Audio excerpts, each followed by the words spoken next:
तो आज हम एक ऐसे मामले पर बात कर रहे हैं जिसने हाल ही में सबको काफी चौंका दिया है। ये ब्लू ड्रम मर्डर केस के नाम से जाना जा रहा है। हाँ, काफी भयानक मामला है ये। हमारे पास इससे जुड़े कुछ लेख और नोट्स हैं और हम कोशिश करेंगे कि इनमें जो सबसे जरूरी जानकारी है और कुछ हैरान करने वाले पहलू हैं उनको सामने लाएं। बिल्कुल। ये कहानी है एक पूर्व मर्चेंट नेवी अफसर की, उनकी पत्नी, एक प्रेमी और एक नीले ड्रम की। काफी उलझी हुई कहानी लगती है। चलिए शुरू करते हैं। तो जो पीड़ित थे सौरभ राजपूत, वो फरवरी 2025 में लंदन से लौटे थे। हाँ। और फिर मार्च की शुरुआत में ही वो गायब हो गए। हाँ, रिपोर्ट के मुताबिक 3-4 मार्च के आसपास उन्हें आखिरी बार देखा गया था। और जो आरोप लगे हैं वो बहुत ही गंभीर हैं। क्या आरोप है?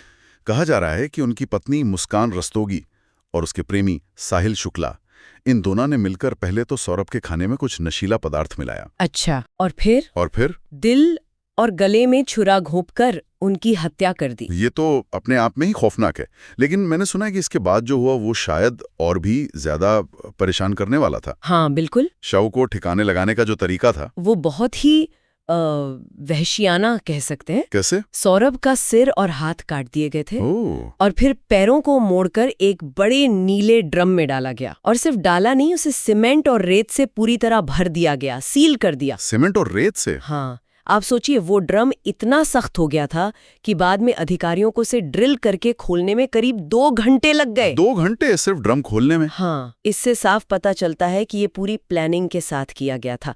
ये कोई अचानक गुस्से में उठाया गया कदम नहीं लगता। ये तो सुनकर ही अजीब लग रहा है। तो ये सब पता कैसे चला? मेरा मतलब है सीमेंट से भरा ड्रम, ये राज खुला कैसे आखिर? ओके, इसका खुलासा भी कम नाटकीय नहीं था। एक बहुत चौंकाने वाली बात जो सामने आई है वो ये कि कथित तौर पर मुस्कान की जो छोटी बेटी है, उसने शायद किसी से बात करते हुए कह दिया कि पापा ड्रम में है। क्या एक बच्ची नहीं बोली? हाँ, रिपोर्ट्स में ऐसा कहा गया है।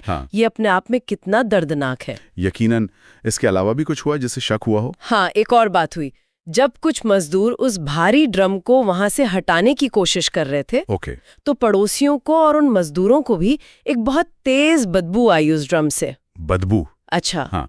और उसी बदबू ने फिर अधिकारियों का ध्यान खींचा और फिर जब जांच शुरू हुई तो मामला परत दर परत खुलता चला गया। समझ गया। लेकिन इसके पीछे वजह क्या थी? मतलब इतना खौफनाक कदम क्यों उठाया गया? सौरभ और मुस्कान के रिश्ते में क्या चल रहा था? देखिए, जानकारी के मुताबिक उनकी शादी 2016 में हुई थी। 2019 में उनकी एक बेटी भी हुई। हाँ। लेकिन जब सौरभ लंदन से लौटे उसके बाद से उनके रिश्ते में खटास आने लगी थी। अच्छा। और आरोप ये है कि इसी दौरान मुस्कान का साहिल शुक्ला के साथ अफेयर शुरू हो गया। और एक बात और सामने आई है कि शायद वो दोनों ड्रग्स भी लेने लगे थे। अफेयर और ड्रग्स? तो क्या ये सब अचानक हुआ या इसकी प्लानिंग पहले से चल रही थी? जांचकर्ताओं का तो यही मानना है कि मुस्कान नवंबर 2023 से ही, मतलब हत्या से कई महीने पहले से ही इसकी साजिश रच रही थी। नवंबर से? हाँ, बल्कि एक और अजीब डिटेल सामने आई है कि उसने कथित तौर पर साहिल को बहकाने के लिए उसकी मृत मां के नाम से एक नकली स्नैपचैट अकाउंट तक बनाया था। नकली अकाउंट उसकी मृत मां के नाम से? जी हाँ।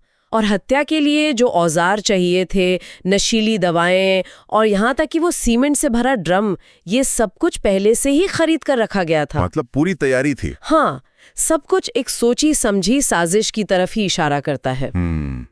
तो फिर कानूनी कार्रवाई का क्या हुआ? गिरफ्तारी वगैरह? वो काफी तेजी से हुई। मुस्कान और साहिल को 18-19 मार्च के आसपास ही गिरफ्तार कर लिया गया था। ओके। और 12 मई तक तो 1000 पन्नों से भी ज्यादा की चार्जशीट फाइल हो गई थी, जिसमें हत्या और सबूत मिटाने के आरोप हैं। 1000 पन्ने? हाँ। जून में मुकदमा भी शुरू हो चुका है और अगली सुनवाई शायद 30 जून को तय है। ठीक है। इसमें एक और थोड़ी अजीब सी बात पता चली है कि मुस्कान शायद जेल में रहते हुए कानून की पढ़ाई करने का प्लान कर रही है। कानून की पढ़ाई? खैर, इस पूरे केस का समाज पर भी तो कुछ असर पड़ा होगा, खासकर वो नीले ड्रम वाली बात। हाँ बिल्कुल। वो नीले ड्रम की जो एक भयानक छवि बनी वो सोशल मीडिया पर वायरल हो गई, मीम्स बने, रील्स बनी। हाँ, मैंने भी देखा था कुछ। जिसकी असंवेदनशीलता के लिए काफी आलोचना भी हुई, जाहिर है। सही बात है। और इसका असर देखिए कहाँ तक पड़ा। रेडिट जैसे प्लेटफॉर्म्स पर लोगों ने शेयर किया कि मेरठ में जो लोग नीले ड्रम बेचते हैं उन दुकानदारों को अब कितनी मुश्किल हो रही है।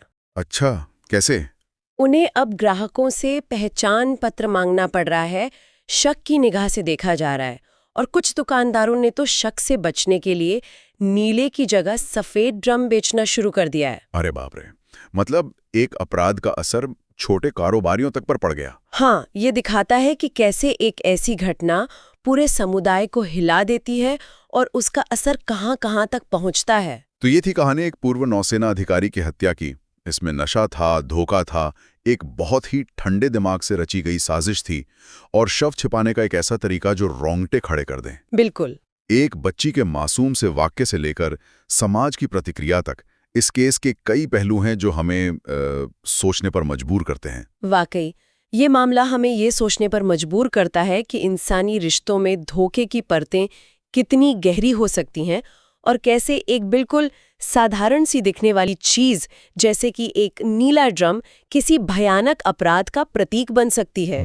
लेकिन शायद इससे भी बड़ा सवाल ये है कि हम अपने आसपास की दुनिया में जो बाहरी दिखावा होता है और उसके पीछे जो कभी-कभी खौफनाक सच्चाई छिपी होती है, उसे हम पहचान पाने में कितने कामयाब हैं। ये एक ऐसा विचार है जिस पर शायद आगे और सोचा जा सकता है।